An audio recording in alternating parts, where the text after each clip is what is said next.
Happy 40th birthday, Tales. I'm Jeff Stockton. It has been such a privilege to be connected with Tales over the years.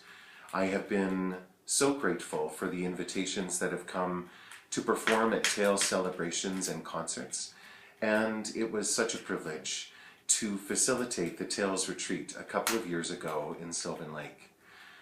It is such an honor to be able to share the gift of story with people with such big hearts and such enormous imaginations. I would love to share a story with you. This is called The Peddler of Ballaghaderreen.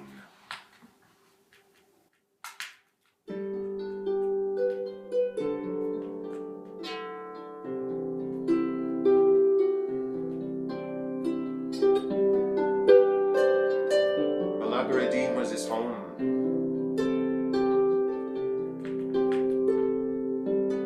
He lived in a small little cottage, so tiny you could open the front door at the same time you opened the back door, and you could reach out and put the kettle over the fire. In his garden he grew cabbages, corn, carrots, all manner of good things, but his pride and joy, it was the enormous cherry tree. Oh, the cherry tree bore fruit and blossoms that were sweeter and more filled with beauty than those anywhere found in the countryside. And of course, as the garden would grow,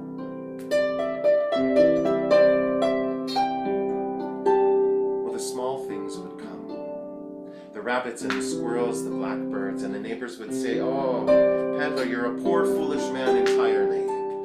You let these thieving creatures come and steal from you, and don't lift a hand to stop them." And he would say,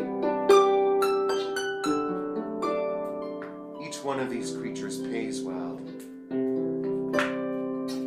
Why, look at the blackbirds in yon cherry tree. They sing sweeter and more beautifully than the blackbirds in any tree around the countryside." When he wasn't gardening, well, then he was off to market. His pack, his harp slung over his back, trinkets ready to spread out in the county fair.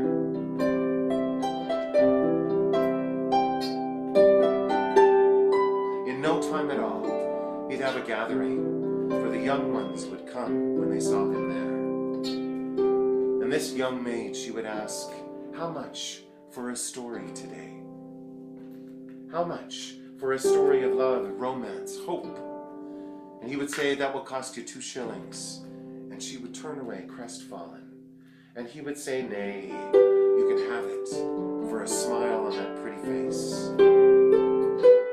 Like as not, some young lad would come along and say, "How much for a story today? How much for a tale of hero and adventure?" And he would say, "That'll be half a crown." And the lad, he would turn, shoulders slumped, ready to walk off. And he would say, "No, my mistake. Today adventure stories are free." And the neighbors, they would look at him and they would say, "Poor simple man. He is a fool entirely. Like as not, he'll be begging at our back doors like all the wild creatures come the cold months of the year."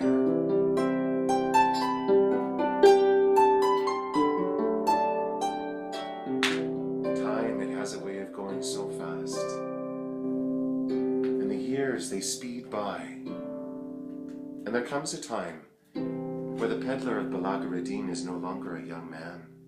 There comes a time when his pack no longer jingles with trinkets, when the strings of his harp have been broken. There comes a time where he goes into the kitchen in his small little cottage and finds that the cupboards are bare. And he realizes that perhaps the neighbor folk were better at predicting the future than he thought. Well, that night, the old man goes to sleep hungry. And like as not, a hungry man will dream. And that night, there's a knock at the door in his dream. He rises, he opens the door. To his amazement, it is the goddess Bridget herself.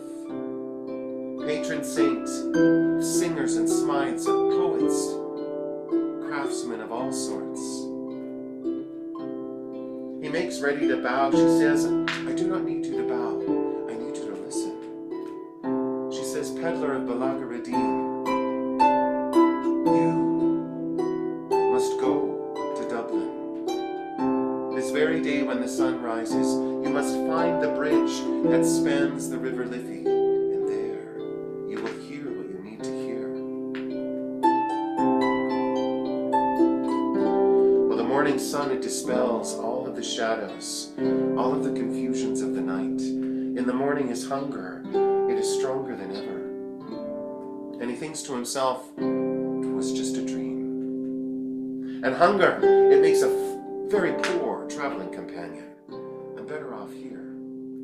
But that night, the dream returns, and the night after that, and after the third coming of the dream, he knows well enough that this is a dream to pay attention to. And he sets off on the road, his heart weighed down, even as his pack is light.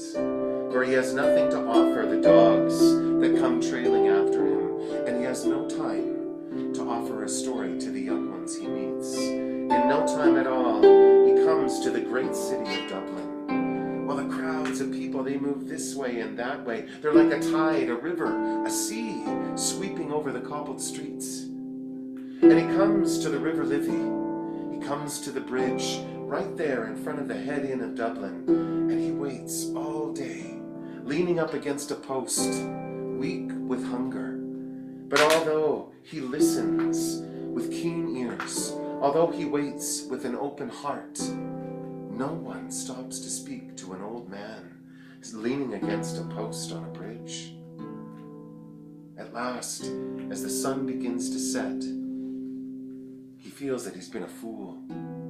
Picks up his harp, he turns to go, and just then he hears someone calling out to him. He turns. It is the landlord of the head inn.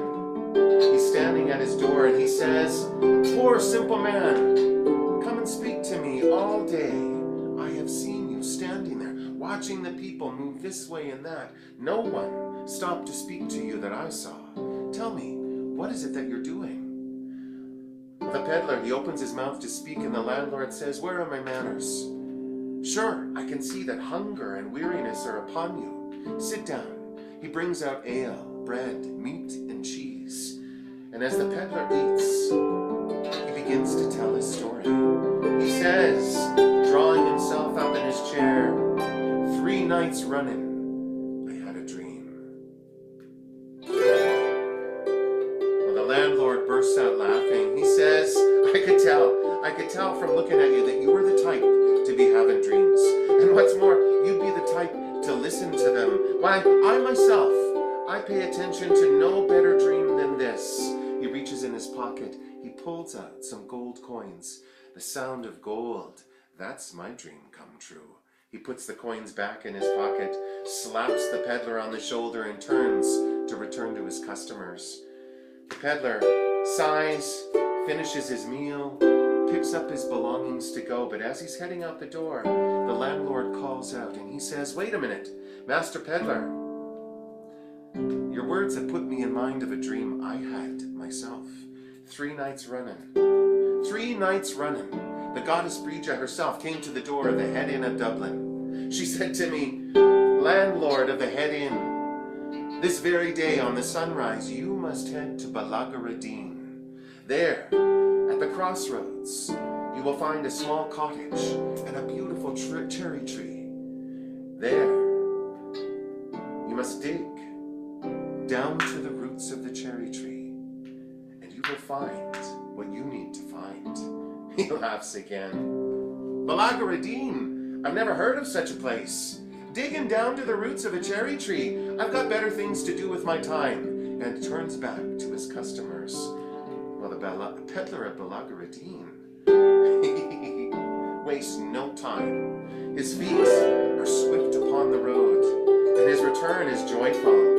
He puts down his harp, he picks up a shovel, he digs down, and there at the roots of the cherry tree, in his own backyard, right in front of his smug cottage, right there at the crossroads, he finds a chest of gold, much gold, Spanish doubloons, coins and jewels in plenty.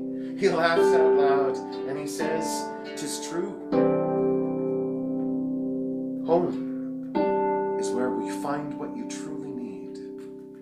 I can't even tell you half of the good the peddler put in to the spending of the treasure he found. There in the crossroads, right next to his snug little cottage, he built a resting place for all weary travelers upon the road. They would come inside, sit down by the fire, and over a simple meal, he would listen to their stories and tell them his own.